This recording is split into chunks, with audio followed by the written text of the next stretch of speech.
Fala, queridão, como é que a gente evita o treinamento concorrente no cross-training? Sou o professor Alexandre Evangelista e vou falar exatamente sobre isso nesse vídeo. Mas antes, se inscreve no canal e clica no sininho para ativar a notificação e receber um e-mail toda vez que um vídeo meu for ao ar. Além disso, deixe seu like e um comentário aqui embaixo. Bom, a primeira coisa que a gente precisa entender, não é? O que é treino concorrente? Treino concorrente é quando você tem concorrência entre duas capacidades físicas em uma mesma sessão de treino. Nesse caso, eu falo especificamente do treino de endurance concorrendo com o treinamento de força e potência, por exemplo, ok? É claro que você pode ouvir alguns outros termos aí. Tem gente que fala de treino combinado, quando não há concorrência. Na verdade, quando você fala, por exemplo, em emagrecimento, quando você trabalha com treino combinado, onde você bota o treinamento de força, nesse caso, representado pela musculação, e o treino cardio, você potencializa o gasto calórico. Então, o termo concorrente talvez não seja tão...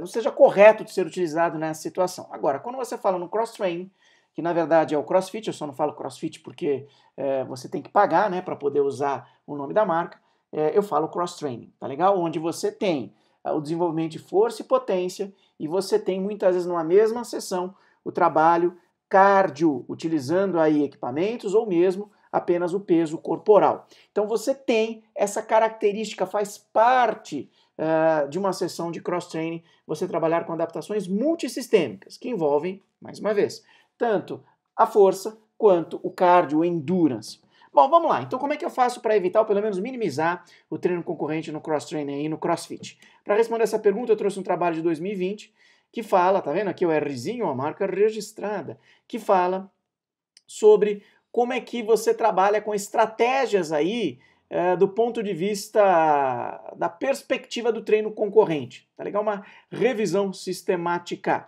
Então, o que o autor faz? Ele dá algumas sugestões muito interessantes. Primeira coisa, ele pontua, né? O CrossFit, nesse caso o cross-training, se você não paga a franquia, é eficiente em desenvolver a força e endurance em curto e longo espaço de tempo. Então, em programas curtos e programas longos.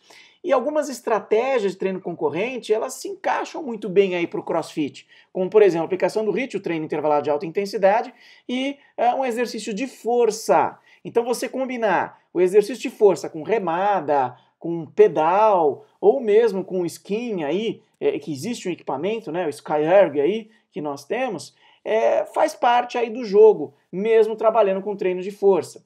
E o autor fala que o CrossFit é um esporte, né, que tem aí alguns princípios únicos de treinamento, onde ele combina no mesmo workout exercícios avançados de força e exercícios de endurance, usando muitas vezes o peso corporal, como mesmo eu já falei aqui. Bom, depois de fazer essa compilação, depois de fazer essa revisão sistemática, o autor chegou a algumas conclusões interessantes que eu quero compartilhar com vocês, tá legal? Claro, apenas algumas conclusões, porque ele tem aí uma lista enorme de conclusões, eu peguei as principais, a que mais a gente usa aí no dia a dia. Algumas conclusões, o resumo, tá? Na sessão de treino misto, onde você trabalha força com cardio ou força com endurance, é adequado dar prioridade ao treino de força. Então o treino de força, ele começa primeiro. Na sessão de treino misto ainda, a primeira parte não deve ser muito desgastante, esteja você usando percepção subjetiva, percentual de RM, ou mesmo através aí da frequência cardíaca, para que a segunda parte da sessão não seja muito afetada, ok? Então, às vezes, abrir um pouquinho mão da intensidade, ou mesmo do volume, porque vem depois não ficar tão prejudicado assim. Mas a ideia, por enquanto, até agora, é você dar prioridade ao treino de força. E aí a gente continua nas dicas, né? Ao escolher os exercícios e métodos para uma sessão de treinamento, considere usar carga local. Como assim? Então, de repente, você pode trabalhar aí força, membros superiores e membros inferiores cardio, ou vice-versa. Então, por exemplo, ó, o agachamento, força, e o SkyErg aqui, que é o equipamento de esqui, que tem muita gente, tem os boxes de CrossFit ou de cross-training, tem esse equipamento, é onde você trabalha membros superiores. É possível você trabalhar de forma local, alternando o segmento aí. Então, endurance você trabalha superior e força inferior, ou vice-versa, tá legal? E aí, as sessões de treinamento de modalidade única, ou seja, eu vou treinar só força e potência.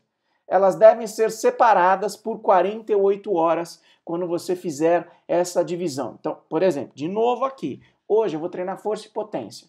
A próxima sessão eu vou usar mais peso vou usar mais exercício com peso corporal, eu vou trabalhar um pouco mais cardio. Aí beleza, então separa pelo menos aí por 48 horas quando você for trabalhar com cargas mais seletivas, baseadas em uma capacidade física, por exemplo. E aí, o autor fala que o programa original do modelo CrossFit, ou CrossTraining, se você não paga, é funcional para o desenvolvimento de parâmetros de força e resistência para iniciantes. Então, iniciantes, ok, é bacana combinar os dois mesmo, porque você vai trabalhar com adaptação multissistêmica, tanto da força quanto do cardio. Agora, para atletas avançados, o autor recomenda você dividir os exercícios puros de força.